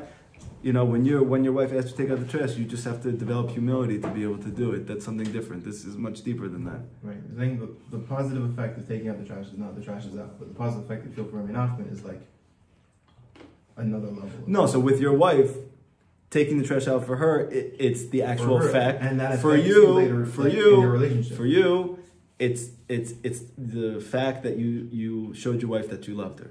But with Rabbi Nachman, it's both. Meaning, Rabbi Nachman doesn't need you to show him that you love him. No, he needs you to have that love.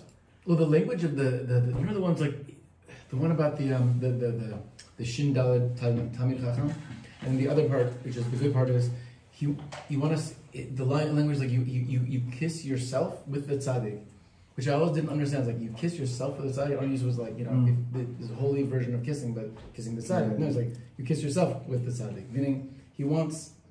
Ultimately, it seems like the tzaddik ultimately wants you to get received. I don't know how to.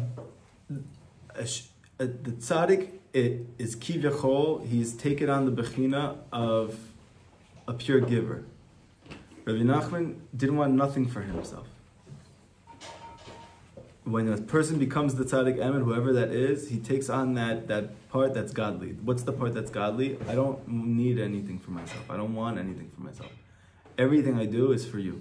Rabbi Nachman literally said, I got to a point that even when I receive money, I've gotten to the bechina, the medrega, that all of my receiving is really giving. He doesn't want anything. He just wants to help you. He just wants what Hashem wants. That's it. So this whole thing of love, it's not because Rabbi Nachman wants your love. He doesn't need your love. You need that love. He also loves you. It's not that like it's a one-sided relationship. Rabbi Nachman speaks about that. There's no love like the love that the Rebbe has with this Hasidim.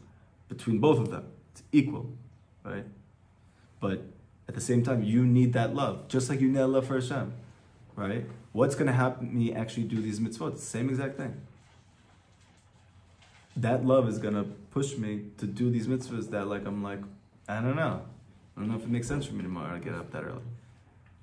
Right, that's the whole thing with like when the wife asks something, it doesn't make any sense to you. Right. He doesn't make any sense at all. It doesn't need to. So it's the same thing with the Rebbe. It's the same thing with the mitzvahs. It's all one thing. It's just that Rabbi Nachman's the portal to be able to do that with Hashem, because you develop such a close relationship with the Rebbe.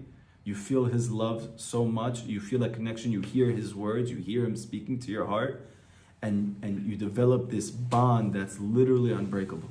That the whole world could be like this, and I'm staying by the Rebbe. I don't even care. And you know what happens after that? You're like that with Hashem. And then you do that same thing where like, okay, I don't understand why I'm doing this mitzvah, but that doesn't matter because I love you. Because what really, if we just take a step back, what really is preventing me from doing any mitzvah? We think it's because we're lazy, or we think it's because we're not interested, or we don't know the depth. There's really only one thing. I don't want it enough. I don't want to do it. Meaning my orientation to the Torah is about me. My orientation to God is about me. So what does it mean to love Hashem? It means it's not about me. It's about you. That's what love is. It's not about me, it's about you. That's what love is. So when I look at a mitzvah, let's say Shachrit in the morning, right? And again, there's levels and there's going up and down. I'm not saying like this, oh, we're going to get this and then tomorrow we're going to start doing everything. Don't worry, no pressure. It's all good. We're thinking about things together. When I'm thinking about should I pray Shachrit tomorrow with a minyan, and I'm thinking about, well, is it it's going to be noisy, or I'm going to be praying with Ashkenazim and it's going to be boring, and I'm going to be praying with Sephardic and they're going to be humming, and I'm going to pray with the Hasidim and they're going to be this and and they're going too fast and they're going too quick, and that's all true, but that's all about you. What about what Hashem wants?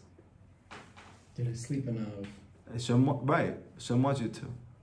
Like someone, there was a Chabad Chassid in Queens who really was like the real deal, like mamish all the way, and he had been doing it for decades. Like there was no him. You could literally, when you looked at him, you just saw through him. And one of my friends and longtime students, he told me a story once where he came up to that rabbi and he said to him, how do you have koach to do this all the time? Like, don't you want to just like chill sometimes? Aren't you tired sometimes? He said, he goes, what do you mean? He said, he goes, don't you want to do something different sometimes? He said, it's not about what I want. I want Hashem. He didn't even understand him. Now, we look at that and we're like, that's like, I'm never going to get there, and I don't even know if that's healthy. It's a very simple thing. That person, his avodah to Hashem is not about him. It's about Hashem. He really believes in Hashem. When you really believe in Hashem, and you believe that He chose you, and He wants you to do these things, you don't even need the, well, what's in it for me? That's only when I don't really believe. Then I have to be getting something out of this. There has to be some type of practical benefit to me. Good kiddush at the end. Yeah. A good kiddush. I need something good to come out of this. But if God came down to you and said to you, Noam, tomorrow I would love if you go here at this time to do this thing, you wouldn't think to yourself, well, do I like it? Is it enjoyable? You're just going to be, you won't be able to sleep at night because God just spoke to you and said, I want you tomorrow to go do this thing. Everything depends on this. You will be like Kivichol, these professional athletes that they sleep for 3 hours and they get to the gym at 5 a.m. because they think they're the most important thing in the world. But you actually are. And we just don't believe that. And therefore, because I don't believe that, I need to always see the benefit for me in doing anything that Hashem tells me to. And then it's very hard for me. But for tzaddikim, they really do believe that tzaddik lives with his emunah. And therefore, as a result of that, he's not thinking about what's in it for me. He's just thinking about what does Hashem want?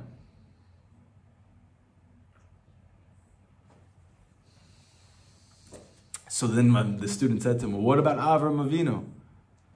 He didn't want anything? And what would Avram want? He said Avram didn't ever want. He wanted Hashem.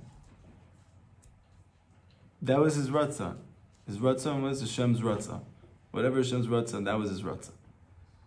Aye, go shecht your kid in the morning. He gets up early. That's insane. Why is that insane? Because how is that good for me? Avram's not thinking that because he saw God and God literally told him, do it. So guess what? Okay, I'll get up early in the morning. Thank God we don't have to do something like that. But we have our own bechina of that by going to Shachrit at the local minyan. My gosh, okay, to Yitzchak, you're making me do this? But if you really believe like he's telling you to do it, you get up in the morning and you pray nates, right? Okay, so let's finish this piece here. But Benjamin tikachu zemor al gadlut. What's Benjamin then? Now you want to take Benjamin? Mean you want to take prominence for yourself. How is Benjamin prominence? Because Rashi explains that when he was called Benjamin, why? Rashi says Al Shem Eretz Yisrael. Why is he called Benjamin? When Rachel called him Ben Oni, which means son of my suffering, and Yaakov flipped it. He said not Ben Oni, Ben Yamin, son of the right. So why? Rashi explains, because all of Yaakov's kids were born in Iraq, which is Nahar Ayam, it's like modern day Iraq. Benjamin was the only one who was born in Eretz Yisrael. And what's Yisrael? What is Eretz Yisrael? It's called the south. It's south of Iraq. Yamin. So what is it? Ben, the son of Yamin. He was the one who was born in Eretz Yisrael. Now what does it say about Eretz Yisrael? Gavoha mikol ha'artzot. It's higher than all the lands. Meaning, it's the greatest. The whole Bechin of Eretz Yisrael it's the greatest. In fact, Rabbi Nachman says in Moharan, it's the highest high. It's the greatest great. It's the biggest big. And he explains that to be able to get to Eretz Yisrael, you have to make yourself the smallest small. To be able to get to the biggest big, you have to make yourself the smallest small. And he said the reason why my grandfather, the Baal Shem Tov, never got to Eretz Yisrael was because he could never get as small as I could. He said, I was able to get there because this Eretz Yisrael is the greatest great, it's the biggest big, it's the highest of all things. And to get to the highest of all things, you have to make yourself the smallest of all things. And he said, like a Yosef and the bigger Vav, smaller Vav. Right. Wow. Right. Now, what did he do, by the way, that he was alluding to, that he was able to get to the small? If you read the story about when he went to Eretz Yisrael, he was acting like he was a crazy person. He was dressed like in broken clothes, and he had like like a weird kippah, and he was barefoot, and he acted like a crazy person, right? He was saying that I was able to get that low. I needed to get that low to get to Eretz Yisrael.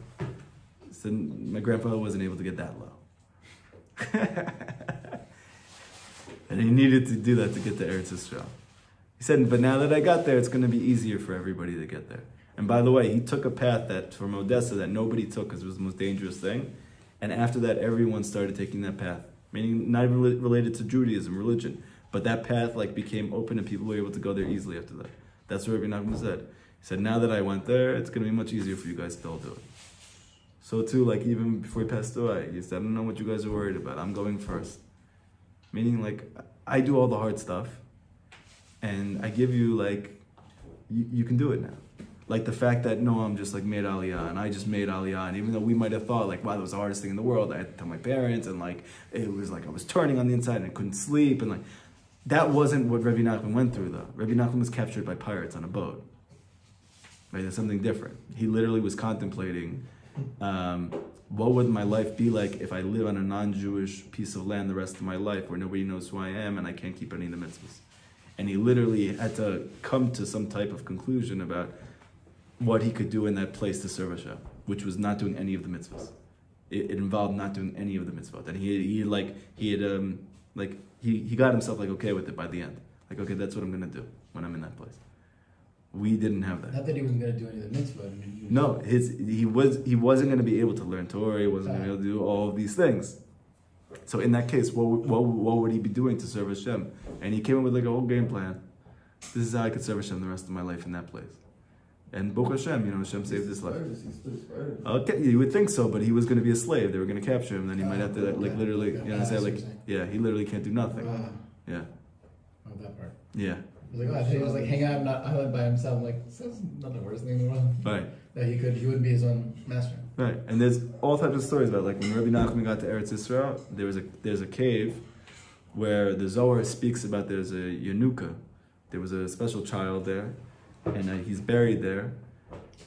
And there's a nachash there, there's a snake there. And because of that snake, nobody goes into that place because it's unbelievably dangerous. And for like ever since the times of the Zohar, in fact, it's documented that tzaddikim never went to that place because of how dangerous it was. All the tzaddikim. In Eretz Yisrael?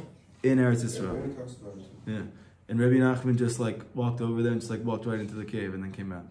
He goes, everyone can go in there now, it's fine. What's not know where this can go there? Now you can know and people go there now. It's totally fine. No, nothing ever happened to anybody. But that's what Rabbi Nachman did with everything.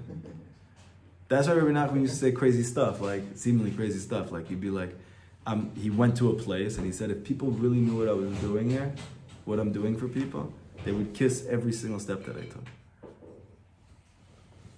They would kiss my feet at every step that I took. That sounds like, who's this crazy area?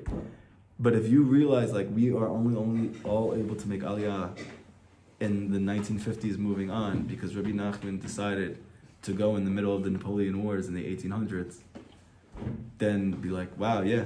It sounds like a you can a person from the outside could think this is not for people on the outside. No, of course they're gonna say this is megalomaniac with like a making himself into a yeah. Well, why didn't he just stay in Eretz Yisrael? And why did he like take forced us and like formally like? Rav Natan speaks in Likutey about In Moharan it talks about it, no? Like why he came. This speaks about things there, but Rav Natan says in a very understandable way. The same reason that Moshe Rabbeinu couldn't stay in Eretz Yisrael, be in Eretz Yisrael, to be buried outside the land, is the same reason that Rabbi Nachman is not able to stay in Eretz Yisrael. The question is, why did he come here? He said specifically. He said that you can achieve. There's a few things he said. He said you can achieve every bit of chokhmah in chutz la'aretz, meaning the lights, the orot. If you toil for it, you can get them even in chutz la'aretz, but you can't get the begadim. You can't get the garments. Now, what does that mean? He said again, you can get the iris, you can't get the. He said you get anything through tefillah. He said. In chutz la'aretz, you can get the light. You can get the lights, but you don't can't. Have the kelim. You can't get the begadim. Meaning to contain it, to do something with it. What does that mean? In Kabbalah, the beged is everything. If you don't have the beged, you can't reveal the light. If you were naked, you would still be in your house. You wouldn't be able to come here. Why? You get kicked out. Because we can't see, it's too much light. You need the beged for us to see nothing. The beged is what allows you to reveal that thing. It's the mechanism of revelation. So, yeah, but that is everything. That's how you experience something. It's through the begadim. So he says the levushim you can only get in Eretz Yisrael. Okay, so that was one thing he said. He also said that a lot of things that like there's a certain level of chokhmah you can only get to in chutz la'aretz. You want to throw away all his Torah's previous. And then he said in Eretz Yisrael it's something much higher. And then as soon as he got to Eretz Yisrael, he came back and he told his students, everything that I've taught you previously, do not record it, don't write down the Torah lessons. But from now on, not only should you record every single Torah lesson you hear from me, but every single word that comes out of my mouth you should write down. Everything. Okay. So in terms of the... Well, let's just... he got the levushim, you're saying? This is what Rabbi Nachman said. He said, now I have the levushim. So he says and so in terms of the Yechidei, right? So the Baal Shem Tov couldn't make it, the Moshe couldn't make it, but the Arizal and Reb Shimon were in Eretz Yisrael. That's right. The Arizal, a whole crazy thing. The Reb Shimon basically. Listen, they're all different elements of Moshe. They're all different expressions of Moshe. They're all coming to fix and do something different. Different times, different. Yeah, but they're also, Rabbi Nachman's coming to reveal the highest high, and the highest high means God's also in chutz la'aretz. Okay. Now, but we shouldn't.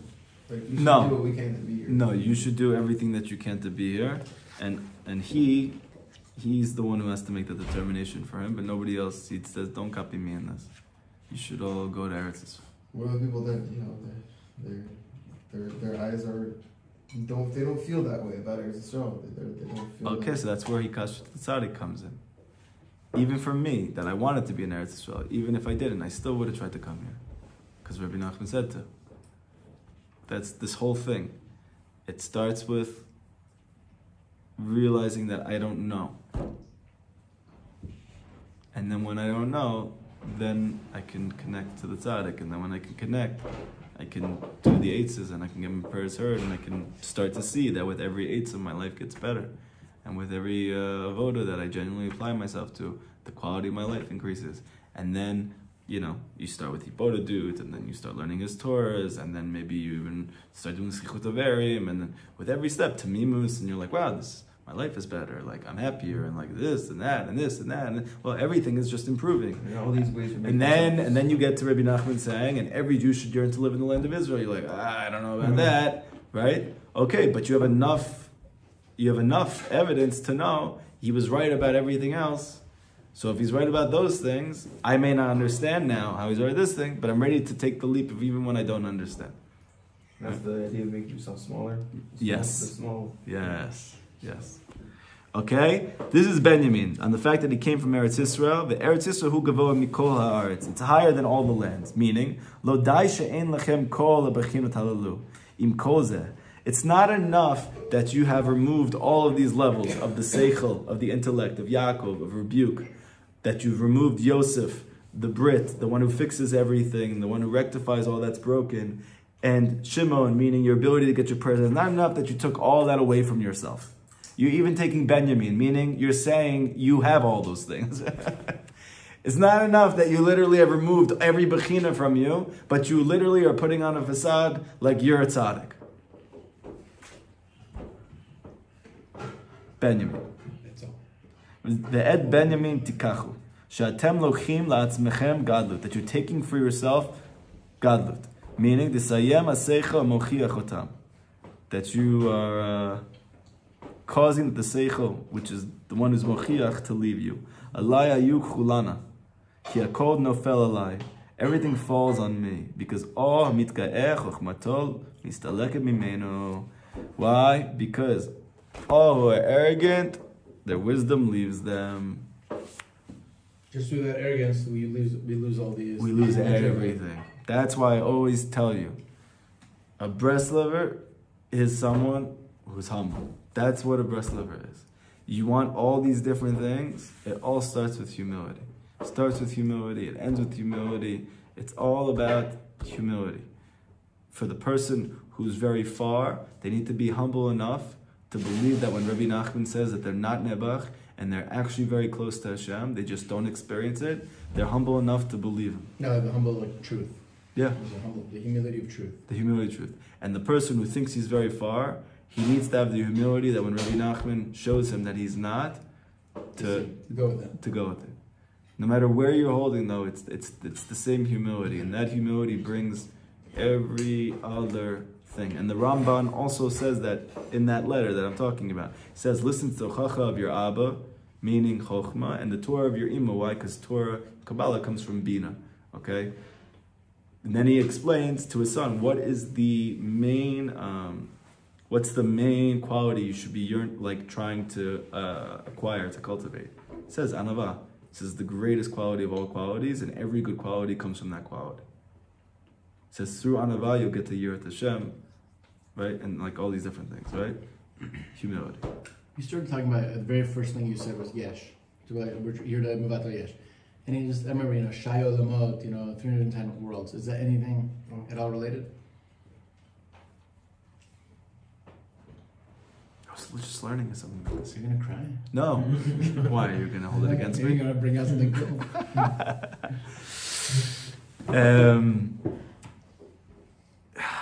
My gosh. Yes, I know it's connected because everything's connected to humility, but the exact specific point, I don't remember. I was just learning something about this recently. Okay. I mean, it's done I'm just saying, if you mevatel yourself down this world, Hashem eventually. Literally, I'm telling you, every single thing comes from humility. Everything. Happiness comes from it. Wealth comes from it. Tranquility comes from it. Shalom comes from it. Tefillah comes from it. Tikkun Abrit comes from it. Everything comes from humility. Everything comes from humility. And that's why this whole Torah is coming to Purim, right? We're going into Purim, dancing, hand clapping. What he's going to say in the next part, I want to, we're going to continue it even after Purim because it's not Pesach yet, and I think it's really important to finish stories that you start. And it also, we got to get to the end so we know how the whole thing comes together. But essentially, your hand dancing, your hand clapping, and your dancing is all symbolic and what's the word? It's all emblematic of the fact that you're humble. Because what? You're definitely not gonna sit and clap and dance for Hashem if you are gotten Balgava. That's true, and even beyond the simple meaning of that, on a deeper level, what makes us unhappy is the fact that we feel we should have something different than what we have. And therefore, for us to be happy in this way, to be able to actually express it and dance and sing, that you actually are happy with to the point where you can even emanate out of my, I can actually dance about it. Right. Then you would have to have achieved humility. Got it. Like when we get up and a tzaddik reads Shelo Asani Goy, and he literally on that one thing is happy the whole day. Like, why can't I do that? Why am I like, my eyes are rolling in the back of my head and I'm not even sure if I said it. Should I say it again so I don't do bracha levatala, Like, why it does nothing for me? It's because I'm not yet humble. Because if I really was humble and I would hop that's everything. Hashem made me part of 0.001% of the world's population. That's Reshit. That for Bereshit, Bara Elokim et Hashemayim et Haaretz, Hashem created the whole world just for me. If I really believe that, how could I not be happy? So where does that why don't I believe that? Because I'm not humble. I can't believe something that I don't understand. Okay, everybody have a happy Purim. Bezrat Hashem, a lot of hand clapping and dancing. And hopefully all the decrees are sweetened. And all the Jews who are still in Gaza, all the Jewish men, all the Jewish women, all the Jewish children, all the Jewish elders, they're all released. Bezrat Hashem, they should be able to go home for their families, for Purim. If for some reason they're not, like Rabbi Nachman said, that there are terrible decrees on the Jewish people, but Purim's coming. And on Purim, the Jews are going to be dancing and clapping. And that means the decrees are going to get sweetened. So Bezrat Hashem, either Yeshua comes before, the Yeshua comes on Purim, and take what you've learned, and just the main thing that you should be getting from this Torah is, I don't know anything. And then if you bring that into your Purim, you're going to be really happy. When you have your Seudah with your family, if you go into it like, I don't know what this is, and I don't know what this is, and I don't know what this is, and I haven't even started anything yet. I have no idea. I'm like a newborn baby. That Seudah is going to be unbelievable. When you taste that steak for the first time, you never had it before. When you have that drink, that cold ice cold water, that nice beer, right? You have a nice cup of wine, you never had wine before. You go outside and you're like, this is interesting. Moving like this, nice, right? And you start to get into it. Why? Because I never danced before, right? That's humility. Then you could be really happy.